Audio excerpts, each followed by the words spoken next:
Detroit won, they would travel Morpheus anywhere and everywhere to make sure that Detroit was on the map. Did you say Rook? I said, oh, I started. You gotta say you gotta say Rook. Rook is he's a die-hard player. He would get his head beat in and didn't care. He'd come right back, he learned something, he picked something up. Next thing you know, that blitz that you were sending at him, he's figured it out. He's sending it back at you with a little bit of extra oomph. And I played Rook the other day. How'd he do?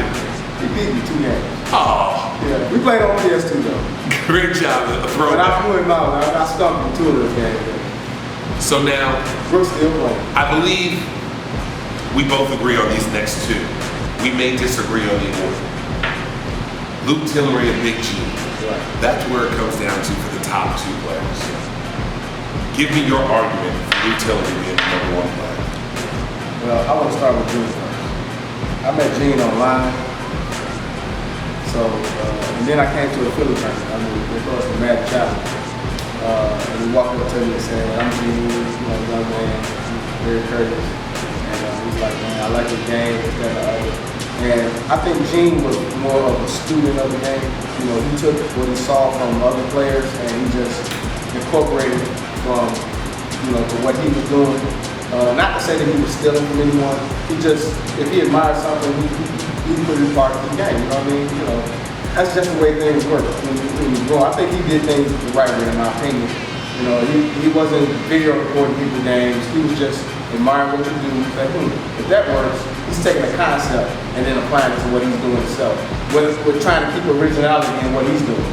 So I think Gene, with his being around for so long, just added knowledge after knowledge onto what he was doing, and I think he has had more success throughout the Madden Challenge area and even the era today, because he was able to just be a student of the game and just study and watch what other players were doing and add it to his own style itself. Until it got to the point where he had to steal. And here's what I'll tell you. I've been going back and forth with Luke and Big Gene. I had Big Gene at #1, then I switched it to Luke, and actually I'm gonna switch it back. I like Gene being #1 for the fact that I've never seen him steal. Everything he's had has been so original.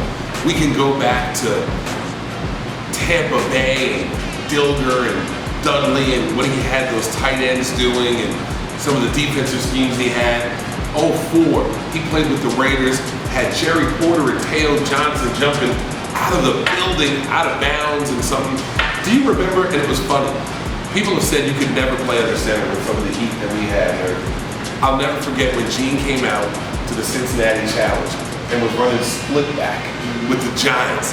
He had Shockey and Plaxico and everybody. Nobody was prepared for it. No one was prepared. They've never seen any of this. You can always count on Gene to show you something you've never seen before. And here's what I'll tell you.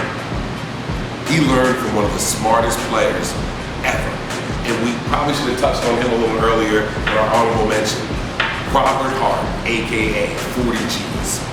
That's the biggest little man this game has ever seen. Gene is Madden. Gene's everything that's right about Madden, and he's everything that Madden should be. From 2003 to 2011, nobody wanted to play Gene on a consistent basis. He would get games, but he only got games with realists. He only got games with guns. He only get games with problems. He could only play the top 3 people or 4 people every year. There was no random money for Gene. Gene could never steal. Every single game Gene was in was a hell game. Now, I'm gonna talk about the first time I met Gene. This is at Bobby's infamous throwback tournament, where that footage, I'm glad it's locked away somewhere. Super, Funk, don't ever let that footage get out. We know people are asking you for it every day. Certain stories are better told than shown. I saw this young man. Myself, Ron, Ruckus, Train, we all came down there. I didn't know who he was. I ran into a guy by the name of Uptown Mids. I said, I'd love to play your best player for whatever. I had a couple thousand on me, Ron had a couple thousand on him, staying a couple thousand on him. And we've never met any action we couldn't cover. Miz turned around and said, hey, I got this chubby fellow over there that would love to play it. I don't have any real money on me. Here's $30,000. Let's do it. At the point where I watched that man drop $30,000 on that table, I realized I had wrote a check that my ass could not cash. And I was not willing to see if he was $30,000 good. But the fact that that man was willing to put $30,000 on him made me turn around and say, hey, I got $1,000 on this kid. And he played Smoke. Those of you who've been around know Smoke from the New York days. We had 2 games going on, same bet both games. I had 1,000 on Gene over Smoke and 1,000 on Untouchable over T. Diddy. Untouchable had what some would call a seizure, some would say he choked, some would say he had a panic attack. I would just say, in the immortal words of Charles Barkley, he's terrible, Kenneth. He's absolutely terrible. He plays like a knucklehead, and he was terrified on a hot seat.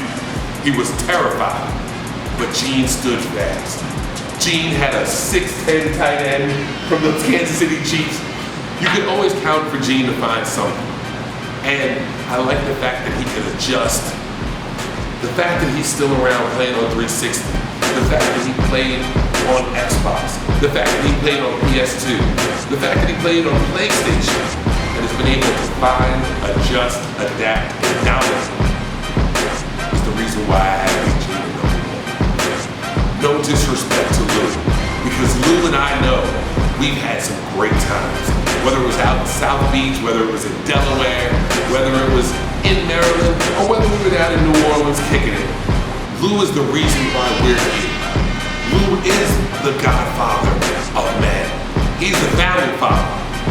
But just like Oscar Robertson and other basketball players before have established their greatness and opened the doors, I want to be like Gene. Like Gene. Well, speaking on that note, we go to dissertation. Absolutely. I want to be like utility. That's my number 1. When I first saw this guy play, the things that he was doing, nobody was doing in the game. The stuff that he was doing on the game, you don't find in the instruction book when you first open your game and you read the instructions. They don't tell you to do this and do that, do this and this will happen. You know, but you see this man play, you're astonished, you're amazed that, you know, the game even had that ability to do those type of things. It's just like when you first jailbreak your iPhone. You know, you got all these apps in here all of a sudden. You know what I mean? That's the way this game was. He opened, I would say Lou Tillery opened Madden up to a whole nother level that people never even knew about. These are the things, these are life-changing type things for Madden. These are the reasons that I'm around. I was able to do what I was able to do. That Gene's able to do, he's able to do, Problem's able to do, he's able to do. Any of these guys on this list. So there's no way that I can put Lou below any of these guys because he was for us or for me the front or the front runner or the trendsetter.